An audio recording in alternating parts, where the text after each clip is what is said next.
안녕하세요, 성도님. 오늘 저희와 함께 살펴볼 이야기는 강원규 목사님의 설교 사무엘상 9장에 대한 내용입니다. 네, 이스라엘의 첫 번째 왕이죠, 사울. 맞습니다. 하나님께서 왜 그를 선택하셨을까, 또 그의 이야기에서 우리가 얻을 교훈은 무엇일지 좀 깊이 들어가 보려고 합니다. 네, 흥미로운 주제입니다. 설교 시작 부분에서 그 지도자의 영향력에 대해 이야기하시던데 그런 관점에서 보면 사울은 처음엔 정말 괜찮아 보였어요. 네, 겉으로 드러난 조건들은 상당히 좋아 보였죠. 설교에서도 그 점을 먼저 짚어주시더라고요. 사울이 왕이 되기에 충분해 보이는 면모들. 우선 배경부터가 좀 독특하잖아요.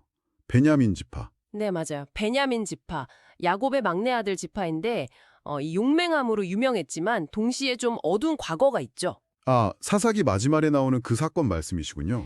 네, 이스라엘 전체와 싸워서 거의 지파 자체가 사라질 뻔했던 그런 아픈 역사가 있거든요. 그런데 그런 작고 어쩌면 흠 많은 지파에서 초대 왕이 나왔다는 거. 그 자체로 의미가 있네요. 그렇죠. 하나님의 선택 기준이 우리 생각과는 다르다는 걸 보여주는 거죠. 인간적인 조건 너머를 보시는구나, 뭐 이런. 그리고 또 유력한 사람, 기스의 아들이었고 외모도 성경에 보면 준수하고 키가 컸다고 나오잖아요. 네, 당시 사람들이 왕에게 기대했을 법한 그런 외형적인 모습이죠. 유력하다는 것도 그냥 부자라는 뜻이라기보다는 뭐랄까 재력이나 권세 혹은 능력이 뛰어났다는 의미니까요. 좋은 가문 배경에 외모까지 왕으로서의 어떤 외적인 조건은 갖춘 셈이네요. 충분했죠. 근데 성품 면에서도 좋아 보이는 점들이 있어요. 아버지가 암나귀를 잃어버리니까 그 명령에 순종해서 며칠이고 찾으러 다니잖아요. 네, 성실함이 보이죠. 그리고 자기랑 같이 간 사환이 우리 사무엘 선지자에게 한번 가봅시다 하고 제안했을 때 그걸 그냥 무시하지 않고 받아들이는 모습도 인상적이었어요. 유연함이랄까. 맞아요. 아랫사람의 말에도 귀 기울일 줄 아는 태도. 리더에게는 정말 중요한 덕목이죠. 심지어 사무엘이 그를 온 이스라엘이 사모하는 자 이렇게 막 높여 부르니까 아니 저는 이스라엘 지파 중에 가장 작은 베냐민 사람이고 우리 가족은 베냐민 모든 가족 중에 제일 미약한데요 하면서 자기를 낮추는 겸손함까지. 와. 네네. 겉으로만 보면 정말 흠잡을 데가 없어 보입니다. 게다가 나중에는 하나님의 영이 강하게 임해서 예언도 하고 10장 10절 또 암몬 족속이 쳐들어왔을 때는 의로운 분노를 느끼면서 전쟁을 승리로 이끌기도 하잖아요. 이런 영적인 체험까지. 그렇죠. 카리스마도 있었던 거죠. 이 정도면 뭐 진짜 완벽한 왕 후보 아닌가요? 그런데 이제 설교는 여기서부터 좀 다른 질문을 던지기 시작하더라고요. 네, 바로 그 지점입니다. 여기서 이제 두 가지 중요한 질문이 나오는데 첫 번째는 사울에게 임했던 그 하나님의 영이 과연 구원의 증거였냐. 성령이 임하는 게 다 같은 의미는 아닐 수 있다는 거군요. 우리가 보통 생각하는 성령 받았다는 거랑. 네, 그렇습니다. 설교에서는 이걸 좀 구분해서 설명해요. 하나는 우리 속사람을 변화시켜서 거듭나게 하시는 구원을 위한 성령의 내주하심이고요. 다른 하나는 어떤 특별한 사명이나 목적을 위해서 일시적으로 능력을 부어주시는 경우라는 거죠. 아하. 호자는 심지어 성경을 보면 불신자였던 발람이나 심지어 나귀에게까지도 나타날 수 있었거든요. 그러니까 그 자체가 구원의 확실한 증표는 아니라는 해석이에요. 사울의 경우가 어쩌면 이 후자, 그러니까 사역을 위한 능력 부여에 가까웠을 수 있다는 거죠. 그렇군요. 굉장히 중요한 지적이네요. 그럼 사울의 진짜 근본적인 문제는 뭐였을까요? 설교에서는 결정적으로 하나님을 자기 왕으로 온전히 인정하지 않았다는 점을. 네, 바로 그겁니다. 그게 핵심이에요.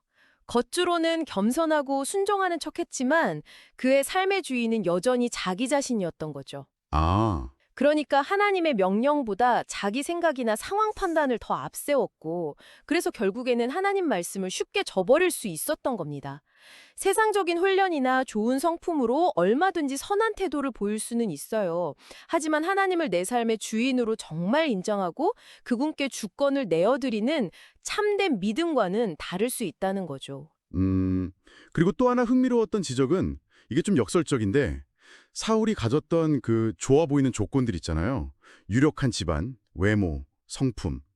이런 것들이 오히려 하나님을 의지할 필요성을 덜 느끼게 만들었을 수도 있다는 점이었어요. 맞습니다.